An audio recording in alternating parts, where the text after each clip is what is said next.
Assalamualaikum warahmatullahi wabarakatuh. Perkenalkan nama saya Siti Nuraziza dengan NIM 200599182 dari Prodi Manajemen. Baiklah, pada pertemuan kali ini saya akan membahas materi komunikasi bisnis mengenai komunikasi antar budaya. Salah satu budaya yang saya ambil untuk contoh pada materi kali ini adalah budaya orang Cina. Seperti yang kita ketahui, Cina pada masa sekarang ini terlihat kian potensial dalam memegang peranan dunia. Poin pertama yang harus diperhatikan dalam menjalin hubungan bisnis dengan orang Cina adalah dengan memahami filosofi utama mereka. Ada dua filosofi yang mengakar pada bisnis Cina atau bisnis budaya Cina. Yang pertama yaitu with harmony comes prosperity, dan yang kedua a word is worth 1,000 gold bars. Saya akan menjelaskan satu persatu mengenai filosofi yang dianut atau yang dipegang oleh orang Cina ini. Baiklah, langsung saja kita bahas ke filosofi yang pertama. With harmony comes prosperity.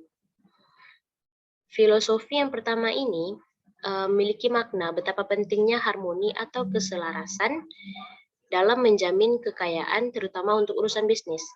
Harmonisasi dari seluruh aspek yang ada diperlukan dan dengan sendirinya. Filosofi ini mencerminkan kultur bisnis Cina yang cenderung memandang segala sesuatu dalam jangka waktu yang panjang, bukan short term atau jangka waktu yang pendek.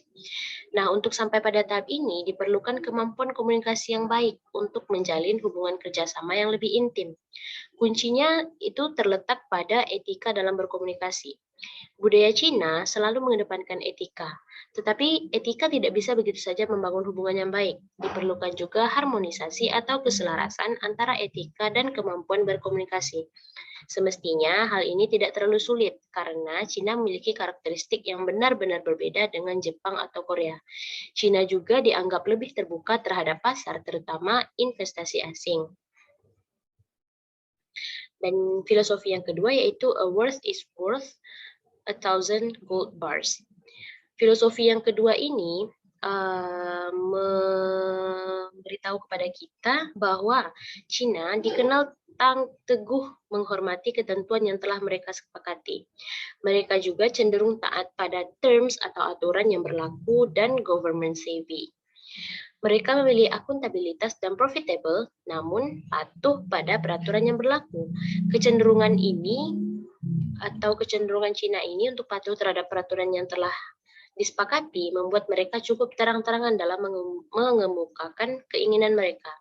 Hal ini memang tidak terjadi sejak dulu. Jika sebelumnya mereka terkadang sulit untuk mengatakan no lantaran kultur harmoni yang mereka emban, kini Chinese people atau budaya Cina ini atau orang-orang Cina ini lebih terang-terangan dalam mengungkapkan keinginan mereka. Seperti yang biasa kita dengar, no is no and yes is yes. Selanjutnya saya juga akan membahas mengenai salah satu contoh kasus permasalahan komunikasi antar budaya. Di sini saya akan mengambil contoh kasus permasalahan komunikasi yang dialami di PT Tokyo Land. Ada 3 latar belakang kejadian masalah yang terjadi di PT ini. Yang pertama yaitu PT Tokyo Land memiliki karyawan warga negara Jepang 20 orang dan Indonesia 133 orang. Nah, karena perbedaan dari budaya dan latar belakang karyawan ini, komunikasi yang terjadi antar karyawan warga negara Jepang dan Indonesia menggunakan 3 bahasa, yaitu bahasa Inggris, bahasa Indonesia, dan bahasa Jepang sendiri. Dan yang ketiga, pada saat-saat tertentu dan suasana informal, orang-orang Indonesia dengan etnik yang sama menggunakan bahasa daerah yang mereka pahami bersama. Maksudnya di sini adalah beberapa karyawan Indonesia yang mungkin berasal dari suku Jawa atau suku lainnya menggunakan bahasa daerah mereka sebagai cara berkomunikasi sesama mereka. Nah, faktor yang menjadi masalah pada kasus ini adalah 2. Yang pertama, perbedaan bahasa. Membuat karyawan Indonesia lebih memilih untuk menanyakan perihal suatu pekerjaan yang mengalami kendala kepada sesama karyawan Indonesia terlebih dahulu. Maksudnya di sini, karyawan-karyawan Indonesia yang diberikan perintah oleh karyawan Jepang atau atasan mereka apabila mereka mengalami suatu masalah atau suatu pertanyaan dalam cara atau teknisi menyelesaikan tugas yang diberikan kepada mereka, mereka akan cenderung lebih memilih untuk menanyakan perihal masalah itu kepada karyawan sesama Indonesia. Dan yang kedua yaitu karyawan Indonesia seringkali tidak menepati waktu atau mengulur waktu, yang mana hal ini juga bertentangan dengan prinsip atau kebiasaan orang Jepang. Dan untuk penyelesaian masalah komunikasi ini, mereka melakukan 4 upaya. Yang pertama, karyawan Jepang melakukan basa-basi dalam memberikan perintah pekerjaan kepada karyawan Indonesia. Yang kedua, karyawan Jepang memberikan toleransi kepada karyawan Indonesia yang tidak tepat waktu dengan memberikan tenggat waktu toleransi masuk kerja.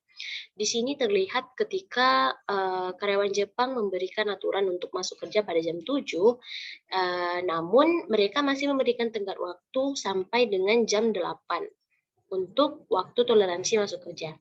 Yang ketiga, karyawan Jepang juga menghargai dan mentoleransi perbedaan agama yang dianut oleh karyawan Indonesia. Dengan cara apa? Dengan cara mengizinkan mereka untuk melakukan ibadah sesuai jamnya.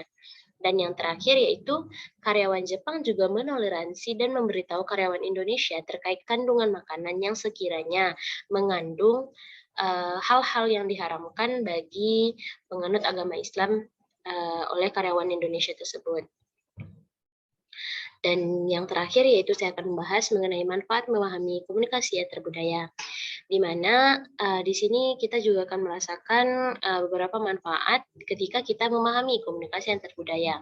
Yang pertama, dapat meningkatkan kerjasama yang ada dalam tim perusahaan. Yang kedua, berguna sebagai proses. Yang ketiga, menyatukan perbedaan budaya yang ada di setiap perusahaan. Yang keempat, membantu dalam proses pengambilan keputusan. Dan yang kelima, mencegah pandangan individu mengenai etnosentrisme. Cukup sekian presentasi saya pada pertemuan kali ini. Terima kasih atas perhatiannya. Assalamualaikum warahmatullahi wabarakatuh.